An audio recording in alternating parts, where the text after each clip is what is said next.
Hello and welcome back to the KCC channel. I'm Rob and I hope you are having a wonderful day today. Today we're jumping back into some HOA. Before we start, if you're new here, make sure to hit that subscribe button or else Karen is gonna move in next door and make your life a living heck. This story comes to us from Also Not the Mama. HOA wants me to join, so I do. Just not how they expected. Let's jump right in. So this story is about a property I own but rent out. This may sound strange, but I don't think I could afford to live there these days. It's become somewhat exclusive. I guess this could also go in pro-revenge. I've used dollars here because it's what most people reading this will relate to. This doesn't take place in the US, and I've given an approximate dollar value for local currency. This is going to be very long. Background: a million years ago, my property was part of a large farm. I bought it about 30 years ago, long after the farm was broken up, but before there was any development near it. The piece of land I got was near the back entrance that joined into a dirt road that ran past. The more expensive plots were near the tarred road in the front. I originally bought a large chunk of the land intending to do some farming, but that never happened. About 20 years ago, some of the owners got organized, we'll call them the organized owners, and had the area designated as a municipal suburb. The municipality agreed to put in tarred roads, water, and electricity if a certain percentage of the properties were developed. A construction company linked to the organized owners went around contacting the owners who had land but no buildings, offering to build houses for us at very reasonable prices, contingent on them getting a certain minimum amount of people signing up. While this was happening, one of the organized owners approached me and offered to buy half of my property. I agreed, and the money I got for the sale, which was about 4 times what I'd paid for the entire chunk of land 10 years prior, combined with a small loan from the bank, gave me what I needed to pay for a house to be built. And it was a fairly large and nice house too. I stayed in the house for a few years, and my mom moved in with me. I had decided to subdivide the property again and build her a house next to mine. But unfortunately, an undiagnosed tumor took her before the house could even be started. Well, it was diagnosed, but too late to do anything. Soon after she died, we moved out of the house and started renting it out. About a few weeks before we moved out, the organized owner I'd sold the land to started talking about starting an HOA. I wasn't interested and left soon after. About 2 years later, the neighbor organized owner contacted me. There were 2 roads entering the area these days. The original tarred road that was near where the farmhouse had been and was entered from a fairly busy main road, and my dirt road back entrance, which was now a tarred entrance from a wide but not very busy municipal road. The HOA was trying to get the old farm road blocked off to improve security and decrease through traffic, and wanted the road next to my property to be the main and only entrance to the HOA community, and they were pressuring me to join. I said no and was adamant, and eventually they accepted that, but told me they wanted to have a sign near the road welcoming people to the neighborhood, and the only practical place to put it was on the edge of my property. They also wanted to build a little guard hut and have a security guard permanently monitoring who went in and came out, and they wanted to build his shed on my property. We came to an agreement whereby they would mow the lawn and pay the equivalent of about $35 per month in exchange for the land they needed. I was very happy with this arrangement since the property was fairly large, and it didn't really cost them anything since they already had a full-time gardening service servicing the HOA. This all happened over a decade ago. They eventually got the other main road blocked off, and the HOA is paying for the rent-a-cop to be permanently stationed close to my property, as well as mowing my lawn and paying me enough money for takeaways for the family each month.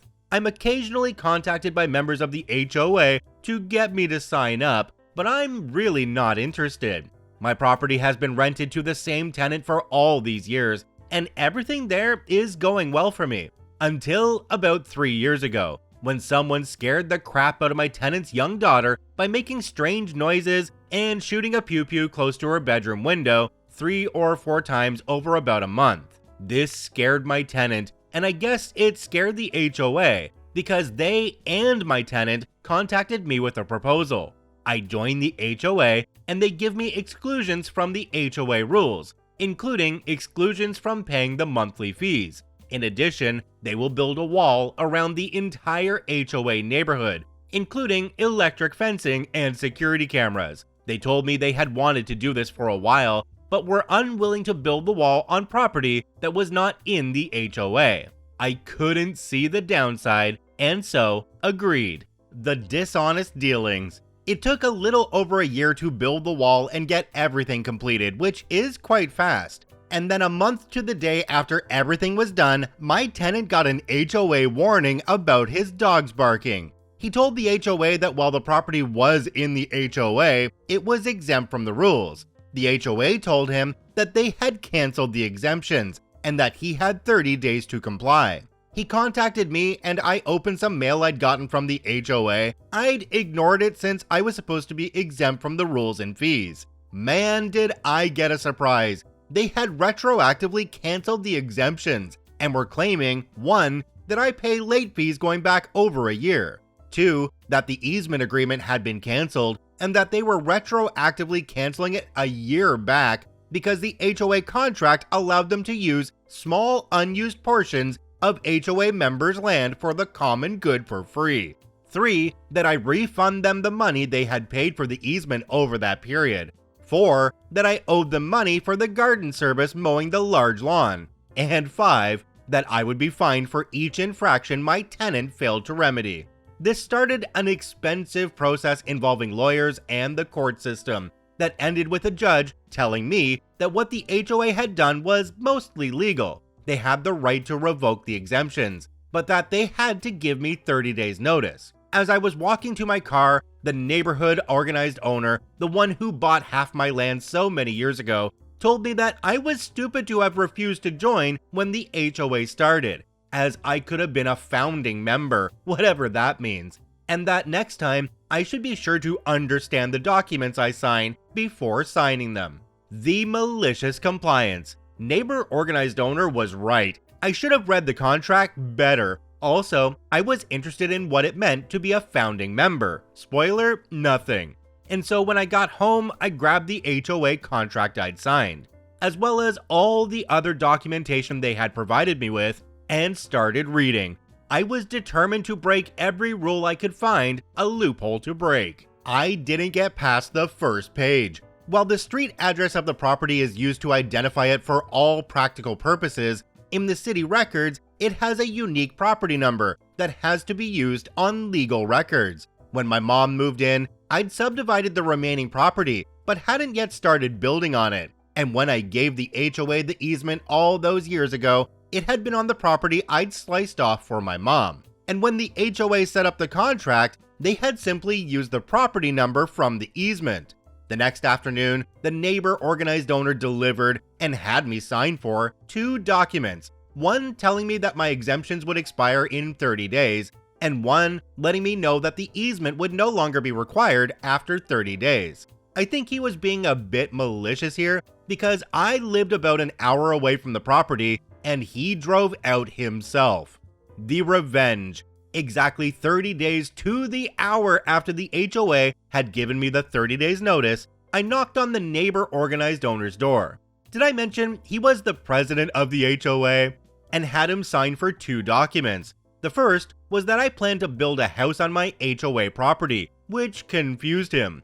And the second notice was that they had 30 days to remove from the property the guard shed, the parts of the electric boom that were on my property, as well as the sign. He tried to engage me, but I ignored him, climbed into my car, and drove off. Early the next morning, I got a call from the HOA lawyer, who explained to me that their junk would be staying on my property since it was in an unused part of my land. I explained that I was building a house there, and that the land would not be unused anymore. I could hear the smirk as he told me that building a second house to be spiteful would not be accepted by the courts. I sure hope he could hear the smirk in my voice when I told him that the property in question did not have a house and was, in fact, barely large enough for a house to be built and would not be large enough for any extraneous buildings. I then told him to go look up the property in question and call me back. I had sliced off just enough to be legal, which was just enough to build a small house. It took them just under 5 days to get back to me. Their lawyer told me that the terms of the easement meant that I could not cancel without their permission.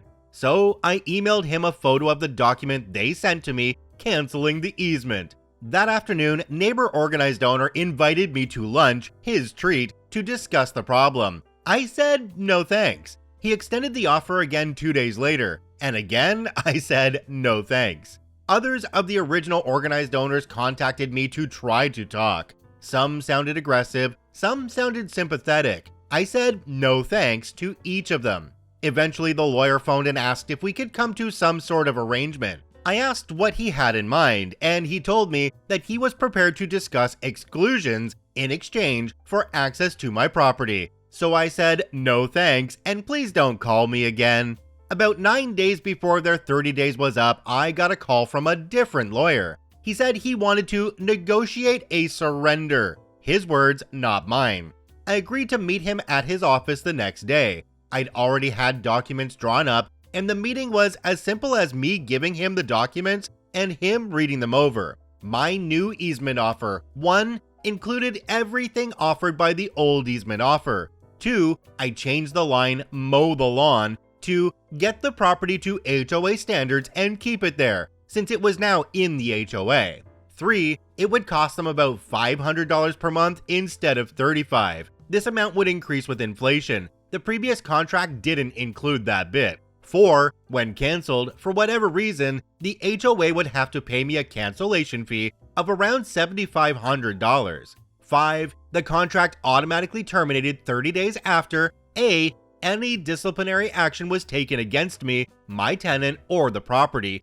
B, any complaints were levied by the HOA against the property. And C, any legal action was taken against the property by anyone in the HOA. 6, that lawyer who had offered to negotiate surrender would be allowed to mediate any disputes between us at HOA's expense. And that 7, the HOA would pay all my legal fees if any legal action was taken against me. I deliberately left some insane things in there so that I could appear to concede some points or be negotiated down when the HOA got indignant about the points I actually cared about. The lawyer didn't look happy. He said that my proposal sounded unfair, but that he'd have the HOA president look at them. I reminded him that in 8 days, I'd be setting a group of men armed with sledgehammers and anger management issues loose on whatever of theirs was still on my property.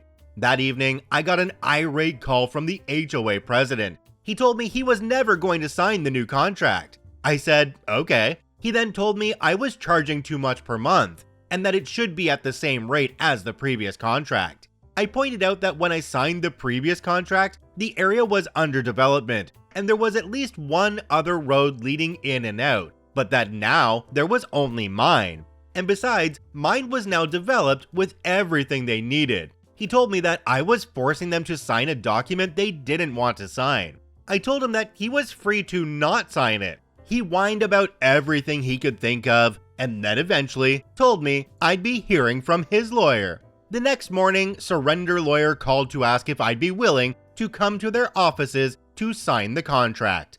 I agreed. When I got there that afternoon, I learned that surrender lawyer was not a lawyer, but a paralegal. He handed me the contract and asked me to sign it. He laughed when I told him I'd have to read through it first to make sure nothing was changed, and mumbled something that sounded like, "I'm sure you would." I read the contract, nothing had been changed, not a single thing, and the HOA president had signed it, with the surrender paralegal signing as witness. I looked at him and said, "Why did he sign this? It was stupid to sign it." And the paralegal looked at me and said, I started telling him that signing it would be a bad decision, but he told me I wasn't being paid to think or give legal advice, and to shut up. So I shut up. I said, "Do you understand what he signed here?" He looks at me and nods. He said, "I asked him if I should have one of the lawyers look at it before giving it to you, and he told me that we had already billed enough for this, and that he'd sign it and sue me after their easement was safe." This happened about a year and a half ago. It took 6 months for the HOA to find out how screwed they were. They wanted to sue me, but their lawyers explained to them that there was no way to win. even if the court sided with them, all they would get is the easement contract voided, and they did not think that the courts would side with them. The lawyers were adamant about one thing: the HOA could not live with the HOA pays my legal fees if legal action was taken against me, since it didn't limit the people taking legal action against me to the HOA. As worded, the HOA would be forced to pay for my legal fees if anyone took legal action against me. They argued that the courts would probably not enforce that, since the context of the agreement was to do with the HOA. And I told them I was prepared to find out, since the HOA would definitely be the ones taking action against me if they challenged it. I eventually signed an addendum to the contract that said that the neighbor organizing owner, HOA president, would personally pay all my legal fees unless he held no position at all in the HOA, and that the HOA would pay all legal fees if the HOA took legal action against me. He resigned from the HOA at the end of that meeting. I politely told him in front of everyone that he should not sign documents unless he understands what he's signing. He didn't look pleased. It came out during the mediation. You cannot imagine how happy the lawyers were that their paralegal was mediating, that without the ability to control access to the HOA neighborhood through the security boom partially on my property, the HOA would be in breach of their own articles and would be dissolved. I also learned, should have been obvious to me, that all the security cameras were wired and all terminate in the guardhouse and guard shed. So basically, it was my way or the end of the HOA. That first mediation was really quite funny. My paralegal looked more like a little glum as we assembled, and he called everyone to order. I suspected that he had been told to work against me, so I took the initiative. I reminded everyone there that I had agreed to let paralegal mediate, but that I had agreed to no arbitration at all. If I didn't feel like the proceedings were fair, I'd leave, and they could go ahead and sue. Paralegal brightened up and things actually went quite well. I'm writing this after getting home from the latest mediation. I built a paddling pool for the neighborhood dogs. As in, I made it myself. I dug a hole, packed it with stone, and added a concrete finish. It was my first attempt, and if I say so myself, it looked, well, terrible. The HOA called for a mediation meeting, what they do now instead of taking official action. I've declined their mediation requests in the past, in which they told me, as nicely as they could, that the paddling pool was an eyesore right at the entrance to the HOA. I asked them to create a list of what needed to be fixed and how it needed to be fixed to give to me at the next meeting. The list was extensive. It basically required the pool to be rebuilt from scratch. I asked them if there was any way to reduce costs on the work they needed to get it up to HOA standards, and they assured me there was not. I thanked them, pulled out a copy of the agreement where they had agreed to get the property to HOA standards, which I'd highlighted, and handed it to them with the list. I told them the HOA usually preferred if these things were dealt with within 30 days. They started arguing until the mediator reminded them that they could not force me to comply without causing the easement to end. I should mention that their lawyers usually no longer attend these things. They said they would get it done. I also learned a lot about neighbor organizing owner today. 1, I found out that neighbor organizing owner sold his property about 3 months back and is apparently leaving the country for Australia. 2, I found out that the HOA had successfully sued him for a crapload of money they had lost to his mismanagement as part of his vendetta against me. 3, I also learned that he had a vendetta against me. I have no idea what I did to upset him. I'm not sure if I will screw with the HOA anymore. I already think I'm so close to breaking them. The only thing stopping them from canceling the contract is the massive financial loss if they do. I guess a lot depends on how they treat me and my tenants going forward.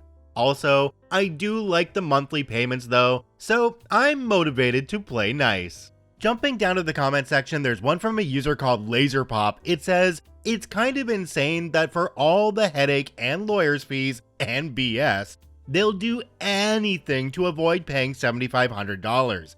They'll pay $500 a month to avoid a one-time payment of $7,500. WTF?" OP responded to this one and said, "The $7,500 is if the contract is canceled. but they need the contract because they need access to the land, and the contract gives them that access. If they did something to cancel the contract, they would need to pay $7,500, but would then also need to negotiate a new agreement with me, and the terms would be far less favorable and have a worse penalty. So what OP's really saying here is that they have the HOA by the dangly bits. I think the best line in this story is where OP says, "I have no idea what I did to upset him," in reference to the organizing owner who lived next door, who also happened to be the president of the HOA. But OP, I think we know what you did to get on their bad side. You were a holdout. You weren't part of the HOA. And they didn't like that from the beginning because they knew they had nothing over you. This HOA story was cross-posted in Malicious Compliance, Pro Revenge, Nuclear Revenge, and FHOA, and it really fits in each one of those. OP, this is one of my favorite stories that I've ever read on KCC. You have a way with words, and I really appreciate that you shared your story with us. Check out OP linked in the description down below. I thank you for watching. I hope you have a wonderful day, and we'll see you tomorrow.